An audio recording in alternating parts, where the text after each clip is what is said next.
ঠিকই যে যুগে তিনি হাল ধরেছিলেন প্রিয় সংগঠনের, সেই যুগে হাল ধরার মতো মানুষ তিনিই ছিলেন।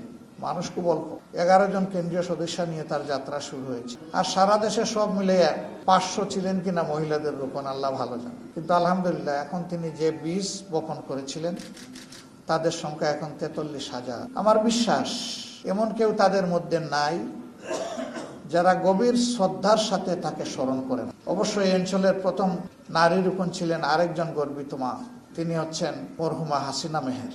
তার বাড়ি জিনেদা। তিনি সর্বপ্রথম রোপণ ছিলেন পূর্ব পাকিস্তান। এই জন্যে আমাদের 15টা সাংগঠনিক অঞ্চল আছে, এর মাঝে বৃহত্তর জিনেদা এবং কুষ্টিয়া একটা, বৃহত্তর যশোর এবং কুষ্টিয়া নিয়ে একটা অঞ্চল। এই একটা অঞ্চল যেখানে পুরুষদের চাইতে সকল কাজে আমাদের সংগঠনের নারীরা এগিয়ে। আমার জন্য মনে হয় যে বরকতময় মহিলার দোয়া আল্লাহ ভালোভাবেই কবুল করেছে। এরকম এক একজন আমাদের জন্য রিয়েলি তারা আমাদের প্রেরণার মিনার।